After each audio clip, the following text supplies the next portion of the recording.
Good morning everyone, welcome back to our channel. আশা করছি সবাই ভালো আছো। আমরা ঠান্ডায় বেশ জমে জমে ভালো আছি। এখানে বেশ ভালো ঠান্ডা, খুব হাওয়া দিচ্ছে। এখন যাচ্ছি আমরা ব্রেকফাস্ট করতে। আধা লোকের হয়ে গেছে, আধা লোক আমরা যাচ্ছি ব্রেকফাস্ট করতে। বেশ ঠান্ডা, রাত্রিবেলা 13, 12, 11, সকালবেলাও প্রায় 10, 9।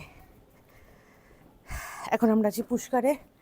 আজকে যাব উদয়পুর, চিত্তরগড় ফোর্ট হয়ে। তো চলো, তো এই জাস্ট ব্রেকফাস্ট করে এলাম। এবার কালকে তো তোমাদের রুমের ট্যুর দিয়েই দিয়েছি। এই আমাদের রুম, এই আমার চিঙ্কি। হ্যালো চিঙ্কি। তো এই আমাদের রুম। আর চলো ব্যালকনিটা, কালকে রাতে ভিউটা একদমই দেখানো যায়নি, ওটা এখন দেখাই। এই হচ্ছে ব্যালকনিটার সাইজটা দেখো খালি। এখানে কি সব ফুল গাছের ডাল ফাল পড়ে রয়েছে, প্রচণ্ড হাওয়া দিচ্ছে। আর ব্যালকনির বাইরের এই দারুণ ভিউটা দেখো, জাস্ট একটা লাভলি ভিউ। পুরোটা ওদের প্রপার্টি, পুরোটা এই একটা হোটেলেরই প্রপার্টি পুরোটা।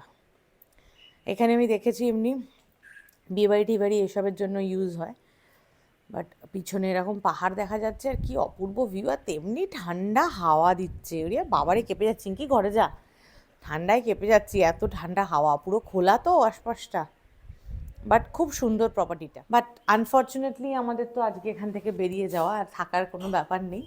বাট ভিউটা ভীষণ ভালো লাগছে, মনে হচ্ছে আর একটা দিন থাকলে ভালো হতো। আমরা এখন চলে এসেছি চিত্তরগড় ফোর্ট, এখন ফোর্ট দেখা শুরু হচ্ছে।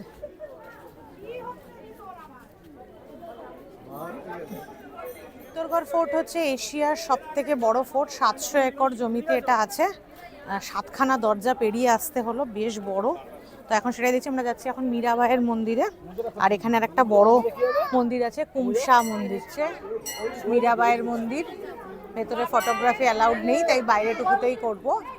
আর এই হচ্ছে বড় মন্দির, যেটা এটাতে যাবো এখন। এই হচ্ছে বড় মন্দির, কুমসা মন্দির। এই মন্দিরটা আগে ওই কোনো রাজার ইয়েতে ধ্বংস করে দেওয়া হয়েছিল, এটা আবার বানানো হয়েছিল। তো যে রাজা বানিয়েছিল সেই রাজার নাম দিয়ে মিলিয়ে রাখা হয়েছে।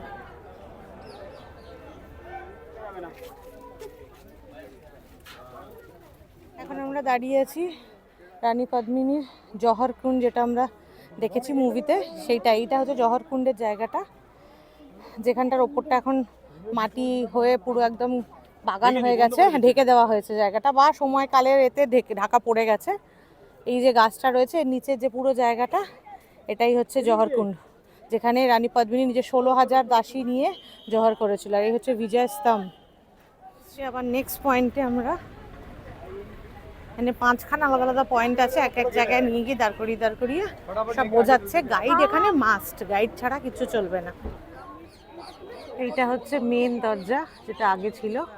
পরে যে দরজার দিক থেকে আমরা ঢুকলাম ওগুলো পরে বানানো হয়েছে। আর এই হচ্ছে এখান থেকে ভিউ, পুরো আরাবল্লী পর্বত দেখা যাচ্ছে, কিন্তু এত কুয়াশা যে কিছু বোঝা যাচ্ছে না। অলরেডি 4:45 বাজে। এই যে নিচে এখানে খেতিবাড়ি হয়, চাষবাস হয়।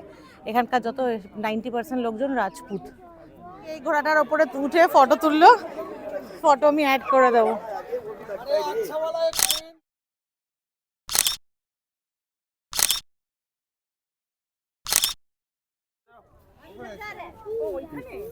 এই হচ্ছে রানী পদ্মিনীর মহল। এত ছোট প্যালেস ছিল, বাকি জগৎতলা চলে গেছে হয়তো। সেই কি এত ছোট প্যালেস, শুরু হতেই খতম হয়ে গেল।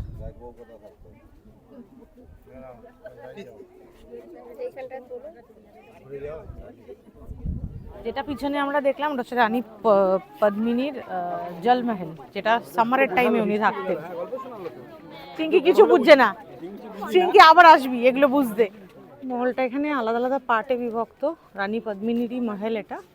কোথাও সৈনিকরা থাকতো, কোথাও দাসীরা থাকতো। ওই জলমহলটা পদ্মিনীর ছিল।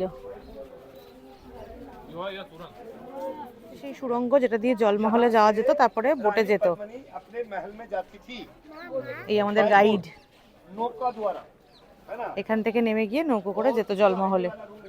ঢুকছি এই রুমেই আলাউদ্দিন খিলজি রানী পদ্মিনীকে দেখেছিল আয়নায়, যে আয়নাগুলো এখন আর নেই, খুলে দেওয়া হয়েছে। এখান থেকে দেখা যাচ্ছে এই একটা গোল রুম, এখানে কতগুলো আয়না ছিল। এই যে এগুলো দেখা যাচ্ছে না, এখানে 4খানা আয়না ছিল। আলাউদ্দিন খিলজিকে মাঝখানে দাঁড় করিয়ে এই আয়নাগুলোতে ও রানী পদ্মিনীকে দেখতে পাই। পদ্মাবত মুভিতে আমরা অনেক কিছুই দেখেছি, সেখান থেকে অনেকটা কিছু বোঝা যায়। সব দাসদাসী বা সৈনিকদের ঘর ছিল,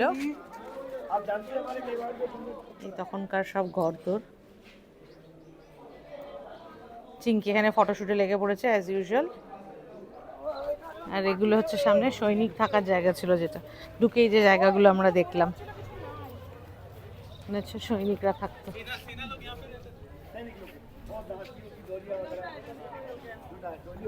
এখানকার কালী মন্দির। এখন 9:30, এই জাস্ট আমরা রুমে ঢুকলাম। আজকে আমরা এসছি উদয়পুর, তোমাদের রুমটা দেখাই। এই হচ্ছে আমাদের আজকের রুম।